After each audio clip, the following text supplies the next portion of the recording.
네, 방금 고반장 발제에서 보신 것처럼 오늘부터 본격적인 예산안 전쟁이 시작됐습니다. 첫 여야정 협의체 회의를 앞두고 지난 주말 정부 여당이 작전 타임을 가졌는데요. 관심은 교체설의 주인공 김앤 장에게 쏠렸습니다. 먼저 장하성 정책실장이 최근 경제 상황에 대해 송구스럽다며 말문을 열었습니다.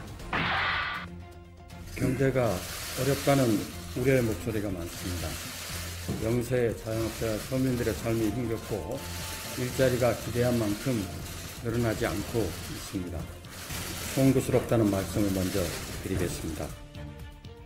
하지만 이후부턴 야당에서 제기한 정부 비판에 대해 조목조목 반박하기 시작했습니다. 경제 위기를 세금으로 메운다, 세금 중독이다라는 비판에 대해서 장 실장은 세금을 국민께 돌려주는 걸 문제 삼는 건 모순이다. 적극적 재정 집행이 당연하다고 강조하면서 이 근거 없는 위기론이 경제를 더 어렵게 만든다고 주장했습니다. 대기업과 중소기업의 불균형이 갈수록 커지고 갑질이 난무하는 불공정한 시장으로는 지속 가능한 성장을 할 수 없습니다. 한국 경제의 이러한 누적된 모순은 시장에서 만들어진 것입니다. 그리고 정부가 이를 바로잡기 위한 적극적인 역할을 하지 않았기 때문입니다. 이날 장 실장의 발언은 6분 40초 동안 쏟아졌습니다. 이낙연 국무총리와 민주당 이해찬 대표의 발언 시간을 더한 것보다 훨씬 더 길었습니다.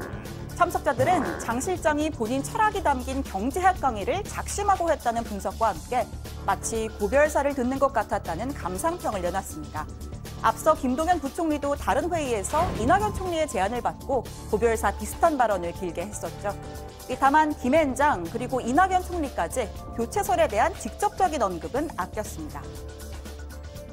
인사에 관해서 총리가 미리 말하는 것은 주대넘는 일입니다. 총리 청와대랑은 좀 논의 중이다 이렇게 이해합니다. 나중에 아시게 될 겁니다. 지난번에 제가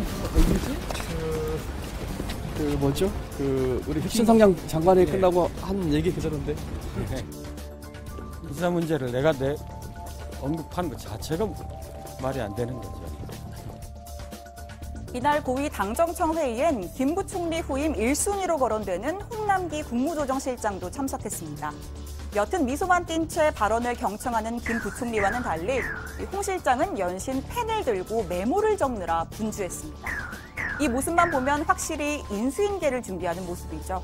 홍 실장은 그냥 거론되는 정도라면서 말을 아꼈지만 예전과 달리 부인은 하지 않았습니다.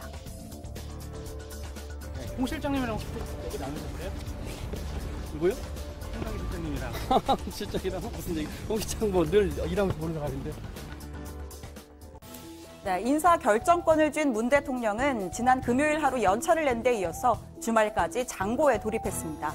2기 경제팀으로 분위기를 쇄신해야 한다는 목소리가 여야 할 것 없이 나오지만 후임, 시기, 폭 모든 걸 정교하게 조율해야 하기 때문입니다. 두 사람만 콕 집어서 교체할 경우 마치 책임을 떠넘겨 경질하는 모습으로 비칠 수가 있고 또 집권 3년 차를 맡기 전 총선 준비 인원은 빼고 세 사람을 더하는 전부처 차원의 개편과도 맞물려 진행해야 합니다. 자, 그리고 예산안 정국인 것도 큰 변수입니다. 사실 야권은 하루라도 빨리 경제 실책의 주범을 교체하라라는 주장을 고수해왔죠. 특히 장하성 정책실장에 대해선 실패한 소득주도 성장에 목을 메고 있다며 거친 비판도 서슴지 않았습니다. 집행을 담당하는 김동연 부총리조차 경제 성과나 어려움에 대해 책임을 져야 한다면 책임지겠다고 하는 마당에 정책을 담당하는 정책실장이 뭐가 잘못됐냐며 발걷어붙이고 나서는 태도는 방귀뀌는 있으면 된다더니 이쯤 되면은 적반하장도 도를 넘었다는 점을 말씀드리지 않았습니다. 하지만 지금 입장은 또 미묘하게 다릅니다. 예산안 심사 중 경제 수장을 교체하는 건 야당을 무시하는 처사라면서 벌써부터 반발 움직임을 보이고 있는데요. 기재부 출신인 자유한국당 김광림 의원은 정기국회 중 경제부총리를 교체한 전례가 없다면서 자칫 예산안 심사를 포함한 정기국회 일정이 모두 어그러질 수 있다고 주장했습니다. 청와대는 당초 정기국회가 끝나는 연말계를 내다봤다가 예상보다 빨리 교체설이 불거진 바람에 당혹스러운 분위기입니다. 여러 가지 변수를 고려할 때 예산안 처리가 마무리되는 12월 1일 이후 교체 가능성이 높다는 관측이 나오는데요. 물론 이것도 관측일 뿐 예단하긴 어렵습니다. 국회 인사청문 절차까지 고려하면 후보군 검증에 시간이 더 걸릴 수도 있고요.